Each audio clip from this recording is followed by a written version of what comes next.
শিক্ষকদের মধ্যেই গোষ্ঠী কোন্দল। তার জেরেই নির্ধারিত সময়ে স্কুলে পৌঁছলেও স্কুলের তালা না খোলায় দীর্ঘক্ষণ বাইরে দাঁড়িয়ে ছাত্রছাত্রীরা। ঘটনার জেরে স্কুলের মধ্যেই বিক্ষোভে ফেটে পড়েন অভিভাবকরা। স্কুলের তালা চাবি কার কাছে তা নিয়ে প্রকাশ্যে বচসায় জড়িয়ে পড়ে দুই সহকারী শিক্ষক। প্রধান শিক্ষক ছুটিতে থাকায় স্কুলের তালা খোলা নিয়ে চরম বিশৃঙ্খলা তৈরি হয় চন্দ্রকোনার বেলগেরিয়া প্রাথমিক বিদ্যালয়ে। দুপুর পর্যন্ত অপেক্ষা করেও স্কুলের ক্লাসরুমের তালা না খোলায় বাধ্য হয়েই বাড়ি ফিরে যায় ছাত্রছাত্রীরা। বন্ধ থাকে পঠন পাঠন, মিড ডে মিলের রান্না। স্কুল খোলা নিয়ে একে অপরকে দায় ঠেলেছেন দুই সহকারী শিক্ষক এবং ছুটিতে থাকা প্রধান শিক্ষকও।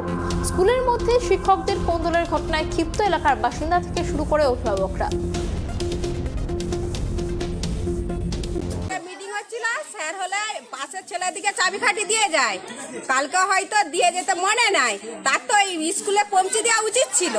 সেইটা প্রধান শিক্ষক প্রধান শিক্ষক কি আসেনি? না, এখনো আসেনি। না, এমনি অন্য অন্য শিক্ষকরা এসছে,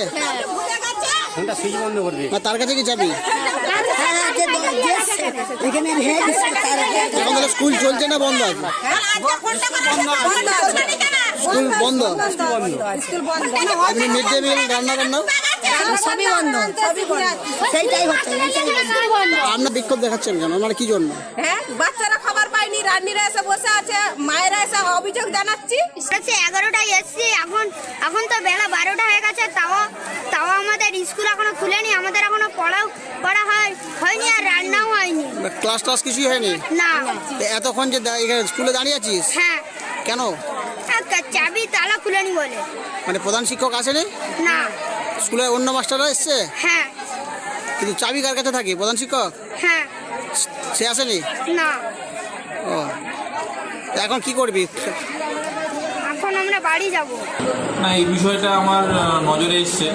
প্রধান শিক্ষক মহাশয় আজকে ছুটি নিয়েছিলেন, উনি গ্রুপে জানিয়েছিলেন, কিন্তু সেই খবরটা হয়তো তার অ্যাসিস্ট্যান্ট টিচারদের সঙ্গে কমিউনিকেট করা হয়নি ঠিকভাবে, বা একটা কমিউনিকেশন গ্যাপ তৈরি হয়েছিল। আমি এরপরে কথা বলে তালা ভাঙার কথা বলা হয়েছিল, কিন্তু সেটা এখনও অবধি সম্ভবপর হয়নি। এটা একটা তো মিস ম্যানেজমেন্ট স্কুলের বটে। আমি দেখছি এটা কী করা যায়, আমি উপযুক্ত ব্যবস্থা নেব, সব পক্ষের সঙ্গে কথা বলে, যাতে এই ঘটনার পুনরাবৃত্তি আর না হয়।